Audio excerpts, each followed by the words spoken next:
But अब क्योंकि बाद में जब हमको पता चलेगा कि एग्ज़ाम लीक हुआ है, सो ऑब्वियसली हम चाहेंगे कि एग्ज़ाम दोबारा ही होना चाहिए, क्योंकि फेयर होना चाहिए सब चीज़। विद्यार्थियों की यही मांग है कि जितने भी ऐसे दोषी हैं, जो एक पूरा नेक्सस चल रहा है, पूरा जो ये गिरोह है, वो एक-एक आदमी जो है वो सलाखों के पीछे जाना चाहिए। जहां एक के बाद एक पेपर लगातार पोस्टपोन और रद्द किए जा रहे हैं, वहीं छात्रों की जो टेंशन है वो बढ़ती नजर आई। कुछ छात्र इस पूरे मामले को लेकर डिप्रेशन में भी पहुंचे हैं और कुछ छात्रों ने आत्महत्या जैसे बड़े कदम भी उठाए। इसी को लेकर अभी हमारे साथ यहाँ पे दिल्ली विश्वविद्यालय के कुछ छात्र मौजूद है जिन्होंने यूजीसी नेट का पेपर दिया था। आपने यूजीसी नेट का पेपर दिया था, तो रद्द होने के बाद आपका या पोस्टपोन होने के बाद क्या रिएक्शन था उस चीज़ पे? जब 18 को हम पेपर देकर आते हैं, 19 की शाम को हमें पता लगता है कि पेपर कैंसिल हो गया है।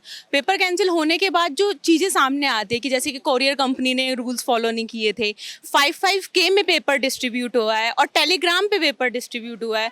तो उसको देखने के बाद हमें ये लगा कि इतना नेशनल लेवल का आपका पेपर हो रहा है और उसको आप गवर्नमेंट सही तरीके से करा नहीं पा रही है, और हम जो लोग पिछले 2-3 महीने से लगातार केवल एक ही चीज़ के लिए हम लोग पढ़ रहे हैं, और जब वो चीज़ जब लीक होती है तो ऑब्वियसली शॉकिंग न्यूज़ तो होती है और बहुत दर्द भी होता है कि एक तरीके से इतना बड़ा क्राइम और इतना मतलब ढील थी गवर्नमेंट की या ऑफिसर्स की, जिसकी भी कह लो, लेकिन नुकसान तो हमारे टाइम का नुकसान हुआ, ठीक है, ऊपर से जो हमने पढ़ाई करी लगातार कंटिन्यूअसली, उसका तो नुकसान हुआ ही है।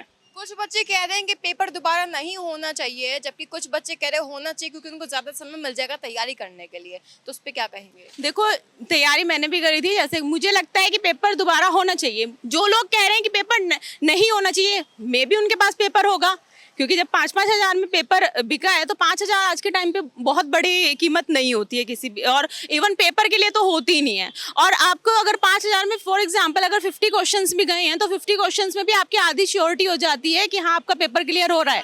फॉर एग्जाम्पल अगर आप 50 में से 48 क्वेश्चन अटैम्प्ट कर रहे हैं और वो एकदम सही है, आप दूसरे पेपर में आप 100 आउट ऑफ 50 कर लें तो आप क्लियर है, तो मे भी उनके पास होगा, इसलिए वो कह रहे हैं। लेकिन पेपर दोबारा होना ही चाहिए, क्योंकि इतना बड़ा स्कैंडल ये हुआ है पेपर का, तो वो पेपर दोबारा ही होना चाहिए। और ऑब्वियसली ज़्यादा टाइम मिलेगा, और हमें खुद पता लग गया है कि हमने जैसे पेपर दोबारा रीड आउट किया, कि हम जो अटेम्प्ट कर आए थे, हमने जो एनालाइज करा है, तो उसमें देखा है कि ये चीज़ें हमारी कमी थी, हम उसको सुधारेंगे और हमें तैयारी का और ज़्यादा मौका मिल गया। आपका क्या मानना है, क्या लगता है इस पूरी धांधली, इस पूरे घोटाले के पीछे किसका हाथ हो सकता है? इसमें तो मतलब पूरी गलती एनटीए की है, और एनटीए के जो चेयरमैन है उनकी गलती है। उनको पारदर्शिता रखनी चाहिए, इस एग्जाम में देखना चाहिए कि क्या हो रहा है क्या नहीं। जब 5-5 हज़ार रुपये में पेपर आ रहा है तो कहीं ना कहीं गलती एनटीए की है। अगर एनटीए से ही पेपर लीक हो रहा है, कहाँ से पेपर लीक हो रहा है, तो अगर कहाँ से पेपर लीक हो रहा है तो ये पता तो चले कि कहाँ से लीक हो रहा है। हमको पारदर्शिता चाहिए। जब हम अपने सीनियरों से बात करते हैं, उनसे बात करते हैं कि सर कैसे करना है, हम कैसे करना है, प्रोफेसर से बात करते हैं तो बताते हैं कि बेटा पहले जैसा पेपर नहीं रहा है, इस पेपर के लिए कम से कम 6 से 8 महीने की तैयारी तो चाहिए ही चाहिए। पहले समय में हो जाता था 2 महीने की तैयारी में, 8 महीने जब हम लगातार उसमें तैयारी कर रहे हैं और हम अपने प्रोफेसर से पूछ रहे हैं, वो बता रहे हैं कि 200 क्वेश्चन में से अगर तुम 70 क्वेश्चन अगर करके आ रहे हो तो तुम्हारे चांसेस हो जाते हैं। हम जी तोड़ मेहनत कर रहे हैं। जब मेहनत करने के बाद जब ये सब देखते हैं कि पेपर लीक हो गया, फिर से वहीं से शुरुआत से पहाड़ा पढ़ना पड़ेगा, और ऐसे 5-5 हज़ार में पेपर लीक हो रहे तो बड़ी निराशा होती है कि फिर समझ नहीं आता क्या करें क्या नहीं करें। आप क्या चाहते हैं, पेपर दोबारा होने चाहिए कि नहीं होने चाहिए? पेपर दोबारा होना चाहिए, नहीं होना चाहिए, लेकिन इसकी निष्पक्ष जांच होनी चाहिए। सरकार को इसमें ठोस कदम उठाना चाहिए। पेपर बिल्कुल बिल्कुल होना चाहिए, दोबारा होना चाहिए, क्योंकि हमारे मतलब 5-5 हज़ार में पेपर आ रहा है। पेपर 5-5 हज़ार में आ रहा है तो हम तो कहीं नुकसान ही हुआ है हमें तो पेपर बिल्कुल दोबारा भी होना चाहिए। क्या कहेंगे? पेपर दोबारा हो ठीक है, लेकिन अगर वही संस्था दोबारा पेपर करवाएगी तो हम कितना भरोसा उस पर दिखा सकते हैं, ये देखने वाली बात है। सबसे पहले तो जांच हो, निष्पक्ष जांच हो, और वो जांच फास्ट ट्रायल में हो, यानी इतनी तेजी से हो 15 से 20 दिन में एक पूरी टीम लगे और उसको जांच को क्लियर करे कि कौन कौन लोग इससे जुड़े हैं। जो लोग जुड़े हैं उनको हटाया जाए, फिर एक नया या तो एनटीए को आप निरस्त करिए या उसमें नए लोगों को करिए जो बहुत ज़्यादा ईमानदार हों, जिन पे विद्यार्थियों का ट्रस्ट हो, जो अच्छे ब्यूरोक्रेट हों, अच्छे क्या कहते हैं एकेडमिशियन हों, तो उन लोगों को उसमें रखें। देन विद्यार्थियों का भरोसा बनेगा कि हाँ अब पेपर दोबारा करवाई जा सकता है।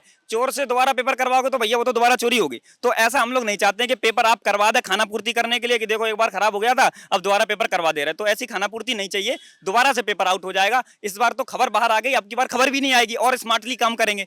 तो हिंदुस्तान है वो वो कहावत मशहूर हो गई कि चोर को पकड़ने वाली मशीन लेके आए तो वही चोरी हो गई। तो यहाँ तो हर चीज का वो तोड़ निकाल लेते हैं। इस बार चूंकि उसको ऑफलाइन भी कर दिया, ये कारण हो सकता है कि ऑफलाइन किया गया पेपर तो उसकी वजह से क्या दिक्कतें हुई हैं, या पिछली बार जब ऑनलाइन था तब भी कुछ दिक्कतें होती थी, तब सेंटर पे पीसी जो सिस्टम होता है, कंप्यूटर सिस्टम, उसको हैक करके सेंटर के नजदीक कोई बैठ के पेपर हल करता है। ऐसी तमाम तरह की चीजें हैं जो आप सबको मालूम है, इसमें कोई ऐसी छुपाने वाली बात नहीं, सबको पता है कि किस किस तरह से पेपर लीक होता है, किस तरह से हैक होता है। इसकी एक पूरी तरह से सबसे पहले जांच हो प्रथमतः, उसके बाद ही दूसरा पेपर करवाना है, कौन एजेंसी करवाएगी, किसको जिम्मेदारी दी जाएगी, ये तय हो। पहले पेपर की जांच हो सबसे पहले। जैसा कि अभी आपने देखा, यहाँ पे मैंने तमाम छात्रों से बातचीत करी, उन्होंने बताया कि किस तरह से वो चाहते हैं कि जांच अच्छे से होनी चाहिए, एक एक आरोपियों को पकड़ के सलाखों के पीछे भेजा जाना चाहिए। और इस पूरे मामले पर आपका क्या सोचना है, हमें जरूर बताएगा। कैमरा वैभव के साथ खुशी, पंजाब केसरी।